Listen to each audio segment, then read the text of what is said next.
Okay, good.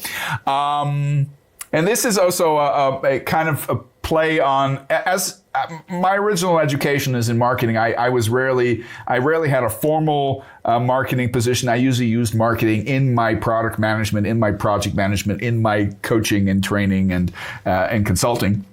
Because it's part of the integration thing, I think it's really, really important to have an understanding of who your client is, what your product is, and stuff like that.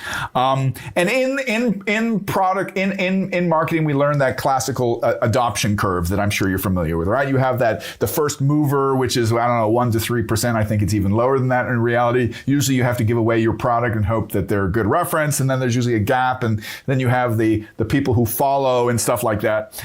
I think that those who don't dare to have a vision, I think maybe we can build a slogan around that.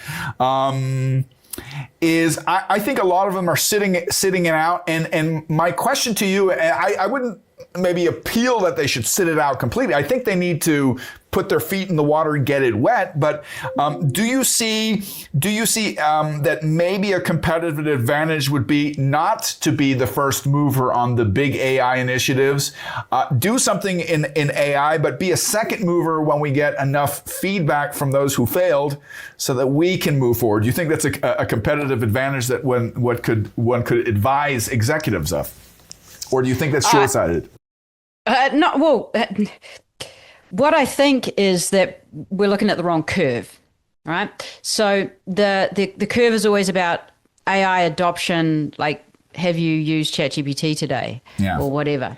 But the curve that matters is, and anyone who's been through a digital transformation knows this, it's about the people. Yeah. And it's even more about the people this time because this is a cognitive technology. It does thinking for you. It really does do thinking for you. And so what you've got to do is start with the people. So you start with how the people, how their bonding, blending, and bending is happening, and you give them tools that are totally tool agnostic, that you give them mindsets and you give them the awareness and the agency and the accountability. Because where we see adoption, quote unquote, stalling out and not getting an ROI, we see it because people worry about what it's doing to their thinking. Oh, and there's some serious studies. Also what it does to the prefrontal cortex. I think there's studies on it. Yeah, they're early. And if you read those studies, you read the methodology, the researchers are very, very careful to put all the right caveats in. So it doesn't have to make you dumber. Obviously, it can make you a co-author. It can make you a lot smarter. That's the whole point, is what we've been talking about for the last hour and a bit. But it really is all about how the humans learn what it means for them to be human with these tools, which is why our education programs are completely different than here's how to use the tool. It's here's who you are when you use this tool. You're a co-author, you're a framer, you're a catalyst, you're a doer, whatever. The other thing that I think is really important to sort of keep in mind about these sort of adoption, fast follower type ideas is that we're being constrained by how people learn to bring these machine employees, if you like. We've talked about machine employees for 10 years. Bring these machine employees into the collective. That one of the lenses that we bring to this whole discussion is from the science of collective intelligence, the field of collective intelligence. And when you're deeply immersed in the field of collective intelligence, you realize that it's all collective intelligence. There is no such thing as an individual. There is no place. The intellectual ether, I think, is what some authors call it, yeah. Some people call it that. And the scholars of collective intelligence have math around this. It's very clear that you cannot draw a bright line around an individual. Your mind, my mind, I got so much knowledge from your mind in the last hour and I have no idea what it is anymore. It's just my knowledge now.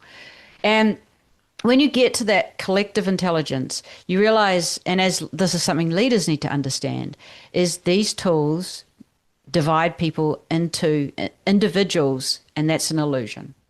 And when people come together to try and solve a problem, what they've really lost is the ability to work together.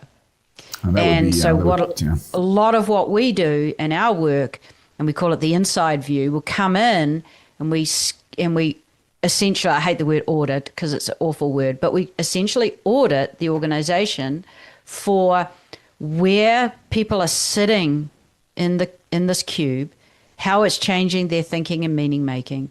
And then we put it together in a way that leaders can see whether their people are still solving problems together, and whether they're building collective intelligence or whether they're building a bunch of individuals that, by the way, when you follow the laws of capitalism, say you get to switch those individuals out for other individuals. By the way, those individuals can switch themselves out. They can go to your competitors. They can go and be a competitor.